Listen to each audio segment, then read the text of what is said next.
Imagine living in a time where bombs and missiles are always falling from the sky. The sounds of machine guns are heard every day, plus explosions light up the night. You are in a war zone where every man and nation from all over the world is involved. These World War II women experienced this in the battlefields of Europe.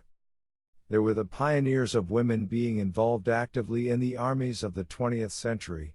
These ladies were heroes in their own right. Some died in active duty, leaving a celebrated legacy. They took a weapon and went to the battlefield. These World War II women were brave and pioneer that cemented their legacy in history. They were heroes to their people and country. So let's check out these women heroes of World War II one by one. Because when you know them, you can know the impact they made on history. Number 10. Hannie Schaft. A Dutch resistance fighter commonly referred as the girl with the red hair that rebelled against the German occupation of her country, the Netherlands. She was born on 16th of September 1920. She was interested in politics from a young age. Therefore, for her to pursue studies in law at the University of Amsterdam was the most logical thing to do. In 1940 the Germans invaded, forcing the Netherlands to surrender. But the Germans had a condition for all university students: that they sign an allegiance form to the Germans. Hannie Schaft and almost 80% of all the university students refused, therefore they were not allowed to continue their studies. When the Germans started targeting Dutch Jews, she sought to help them by giving them fake identities to have free movement. She mostly did courier work like transporting weapons and documents. As she became more involved in the Dutch resistance, the missions became more risky, like assassinations and blowing up German positions. In one such assassination mission, she was with a fellow resistance fighter. They shot at their target when the Germans spotted them. They couldn't make out who Hannie was, but her red hair was visible. This was where the name "the girl with the red hair" became her main characterization. This eventually led for her to become a wanted person by the Germans. To ensure that she doesn't get caught, she dyed her hair black and wore glasses. This disguise worked for a while, but when she was caught in 1945 at a German checkpoint, she had a pistol and a banned socialist paper. Schaft was later identified as the girl with the red hair. She was interrogated and tortured but didn't provide any information to the Germans. Eventually the Germans set out to execute her, and on 17th of April 1945 Dutch Nazi officials murdered her. 2 men were assigned that task.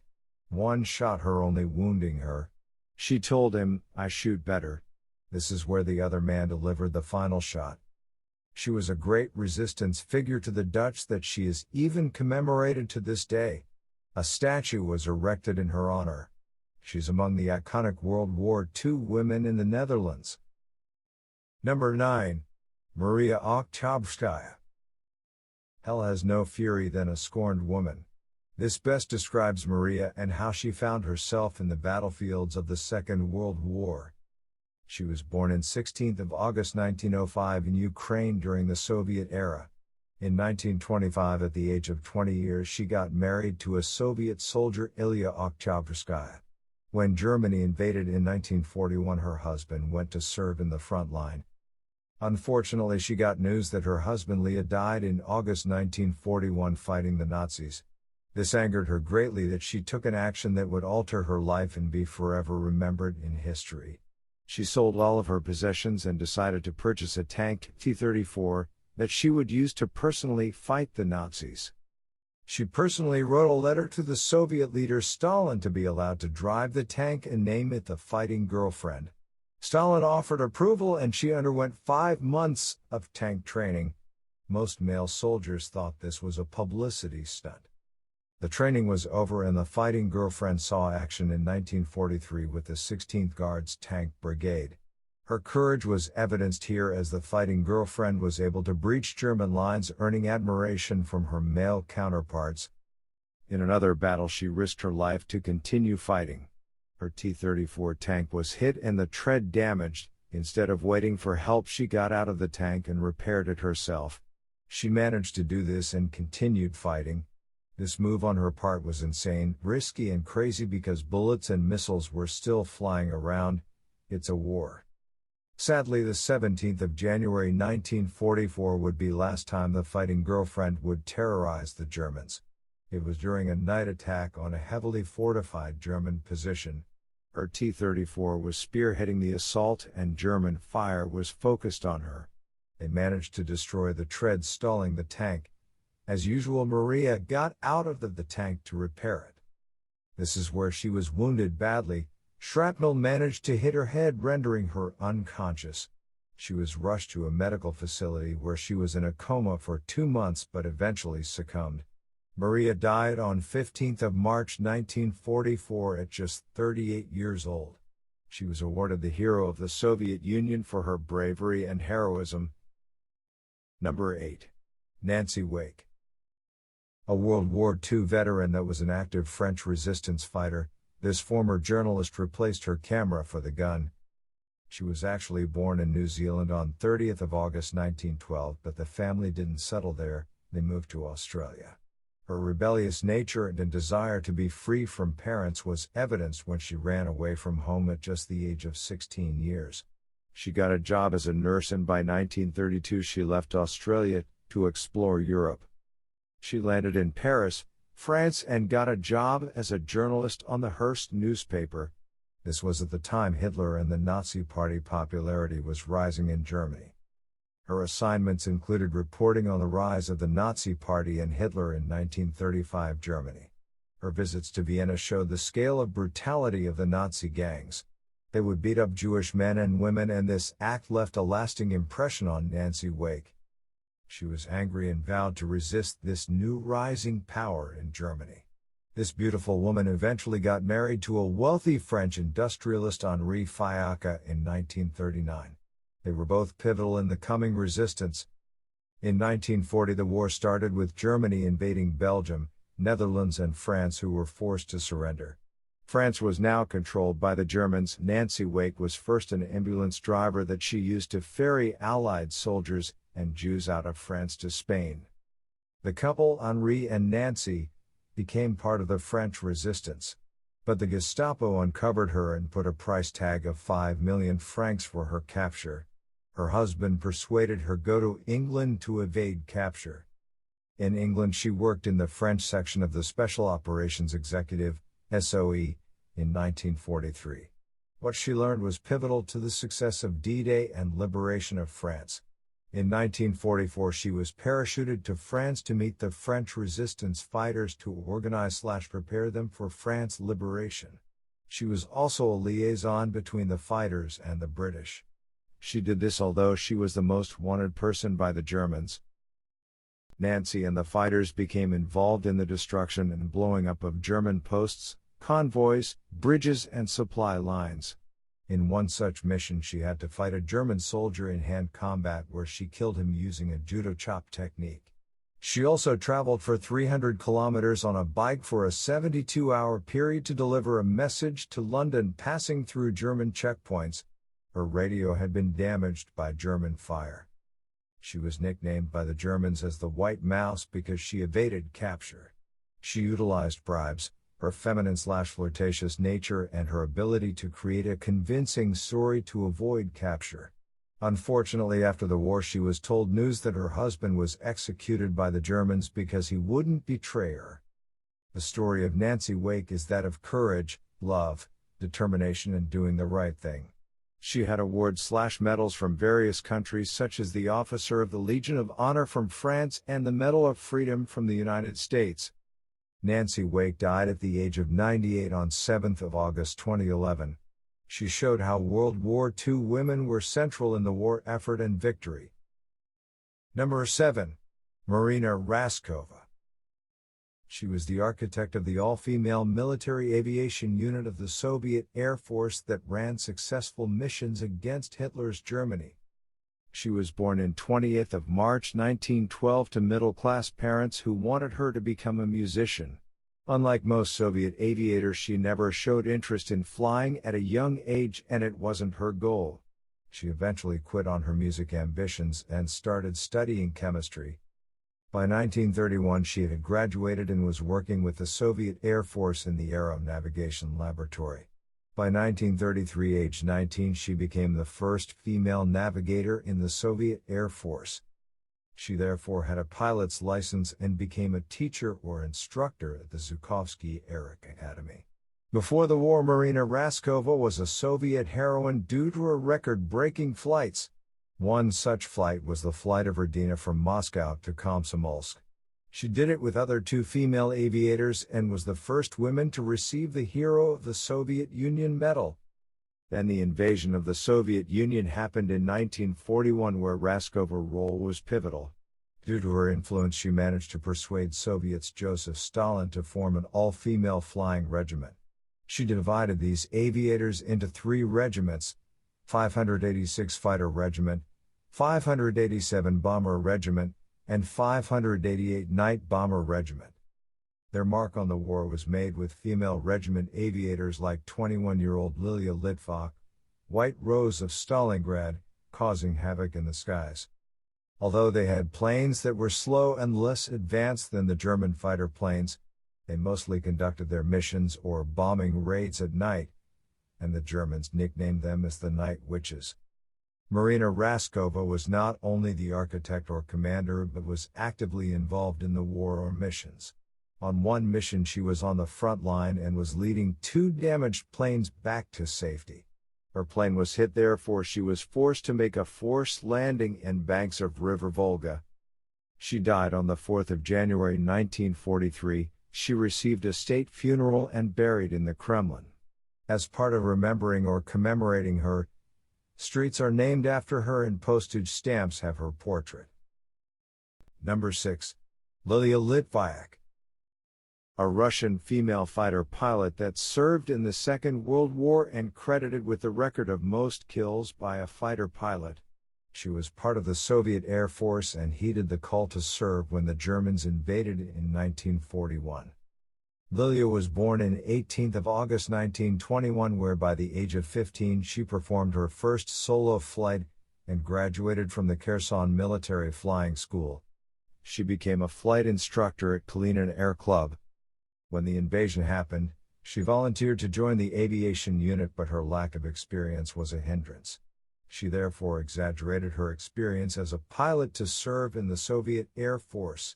She was part of a female regiment of fighter pilots in the 586 Fighter Regiment. Her first mission was over the port city Saratov, where she flew defensive missions. Her first kill came about when her unit was transferred to the Battle of the City of Stalingrad.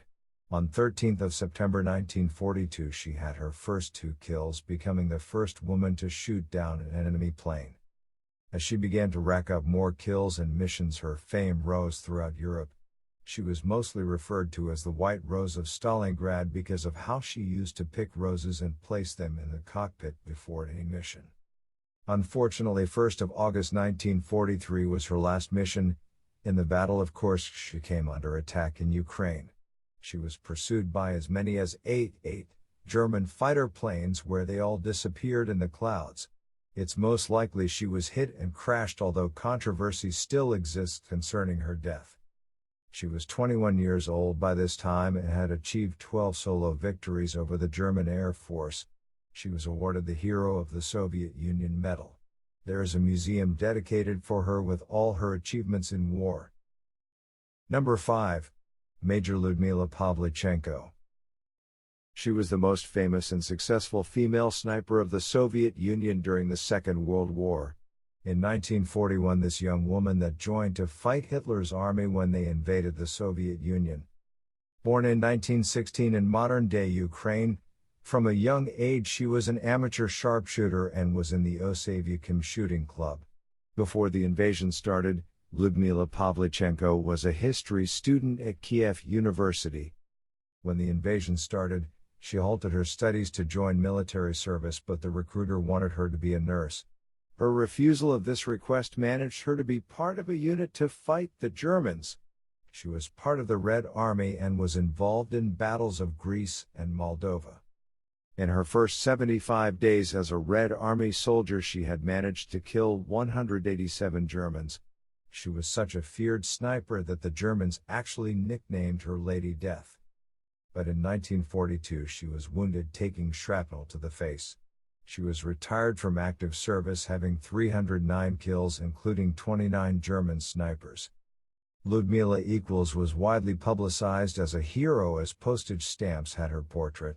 She eventually toured Canada and the USA, meeting President Franklin D. Roosevelt and First Lady Eleanor Roosevelt. She was well received in both countries with crowds gathering to see and listen to her. She cemented herself as one of best World War II women snipers that terrorized the Nazis. Lyudmila eventually went back to Kiev University to finish her history studies. By this time she had already been awarded the Hero of the Soviet Union Medal. She died at the age of 58 on 10th of October 1974. Number 4. Mariana Dragescu. She was a Romanian military pilot who was part of the White Squadron, which was an all-female medical evacuation unit. This unit was involved in the Second World War and the planes were piloted by women. She was born in southern Romania on 7th of September 1912. By 1935, at the age of 23, she graduated from aviation school, becoming among the first Romanian women to have a pilot license. By 1938, she joined the Royal Aero Club, and by 1940, she was part of the White Squadron. When the war started, Romania was allied with Germany, and by 1941, Mariana Dragescu and the White Squadron were involved in the invasion of the Soviet Union. They were involved in transportation, rescue missions, and especially evacuating the wounded. The war wasn't going as planned as Germany was in retreat mode from the Allies. This is where Romanian officials staged a coup in 1944 and joined the Allies. Under this new alliance, she continued her role in the Romanian Air Force. As the war was coming to an end, Mariana Dragescu had successfully managed to fly more than 15,000 soldiers to safety. She was able to fly them from the battlefields of Europe to medical facilities. Unfortunately, under the Romanian communist regime, her role and the White Squadron contribution were mostly ignored. When the communist regime fell in 1989, their story became widely recognized and honored. In 2003, she was awarded the Order of the Star of Romania. She actually served on both sides of the warring factions.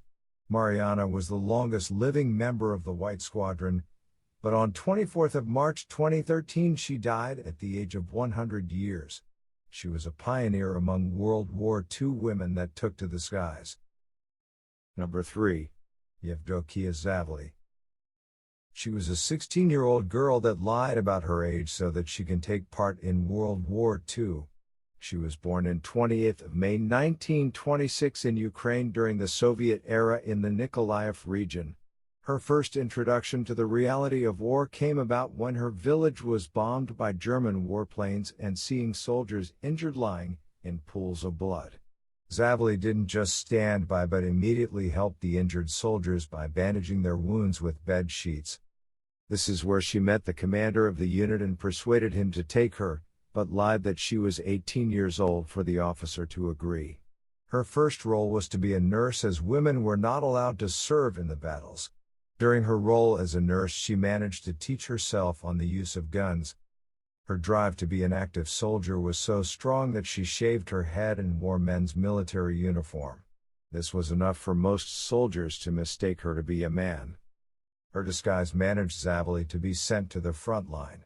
Senior Sergeant Yevdokiya Zavely with the 6th Airborne Brigade was sent to battle near Goriaki Cluj. She took part in other battles under this new male identity. In one such battle, Late 1942, her troops were starving due to lack of food and limited ammunition supplies, making them vulnerable. This is where Zavely showed her heroism and leadership as she mounted a night raid across a river to a German camp, where she stole ammunition and provisions before sailing away. Zavely's lie was eventually exposed when in the battle at Kuban region she was injured seriously. During treatment, doctors discovered that she was a woman, but due to her many successes she wasn't court-martialed or ordered to be a nurse. She was okay to continue her military service and was also promoted to commander. A 17-year-old Yevdokiya Zavely became commander of a submachine gunner platoon in 1943. Under her command, this platoon achieved success in the Battle of Crimea, and they were always on the forefront. The Germans feared her so much that they nicknamed her Frau Black Death. Eventually, at just 21 years old, Zavli retired from active service in 1947. She settled in Kiev with 40 medals such as the Medal for Courage. She died on 5 May 2010 as a World War hero. Number 2. Hazel Ying Li. The first Chinese-American military pilot that was central in the Second World War. Born in 1912 in Portland, Oregon to Chinese immigrants at a time where discrimination for the Chinese was rampant. After her high school education, she got a job as an elevator operator because it was the only job available to Chinese Americans. At age 19, she joined the Chinese Flying Club of Portland and later earned her pilot license. This motivated her to fly professionally, but opportunities were few in America for her. This is where she moved to China, hoping to join the Chinese Air Force and help in fighting the invading Japanese. But she was turned down because she was a woman. Instead, she was given a desk job in Canton. As the Japanese moved through China, taking over territories, Canton fell and Hazel Ying Li fled to Hong Kong. She later moved back to the U.S., where the Women Air Force Service Pilots (WASP) program was introduced in 1943. This is where World War II women like Hazel made their mark. Their role was to deliver military aircraft to ships and docks where they would be used in the war zones of Europe. Although she did these flights at night and during the winter with open cockpits, she didn't stop flying. She was such a skilled pilot that in 1944 she was one of the 130 women selected to fly the faster and advanced pursuit airplanes. They were to deliver these warplanes to assigned points in the U.S. At one such mission, Hazel Ying Li faced her death. She was on assignment to deliver a warplane, but bad weather had delayed her. When the weather cleared, the flight controllers told her to take off, but other warplanes were coming in to land. This led to Hazel Ying Li colliding with the other plane, bursting into flames. Hazel Ying Li was pulled out from the plane with severe injuries, and 3 days later she was dead. Hazel Ying Li and the WASPs were recognized for their role in service to America. Number 1. Rosa Shanina. A 19-year-old young woman who was a Soviet sniper that served during the Second World War. She was born on 3 April 1924 in Russia to Anna, mother, and Yegor, father. Her father had served in the First World War. She had other siblings that served in the Second World War, but unfortunately 3 of her brothers were killed in action. On 22nd of June 1941, Nazi forces invaded the western border of the Soviet Union. By the end of the year, 1941, Nazi forces began bombing Arkhangelsk, where Rosa was studying. This is where she joined the Soviet Army as a volunteer for air raid duty. But when her brother died in the siege of Leningrad, now St. Petersburg, in December 1941, she had the desire to go to the front line. But women were not allowed to join and serve, but due to the high losses the Soviet Army suffered, women were allowed to serve. She joined the Women's Sniper Unit created and excelled as she became a skilled sniper. By 1944 she had graduated and given a job as a sniper instructor, but she wanted to go and serve in the front line. She declined the job and opted to be in active duty. This was the beginning of her fame and legendary nature, where she had 59 confirmed kills. At just the age of 20, this young woman was an elite sniper. Although being a legend, she wasn't invincible. At one instance she was shot by enemy fire on her right shoulder. Her bravery and courage led her to become the first woman to be awarded the Order of Glory because she killed 13 enemy soldiers while subjected to artillery and machine gun fire. She was also referred to as the Unseen Terror of East Prussia by a Canadian newspaper, and also Soviet newspaper featured her in their stories. On 27 January 1945, during the East Prussian offensive, her platoon was under constant German fire.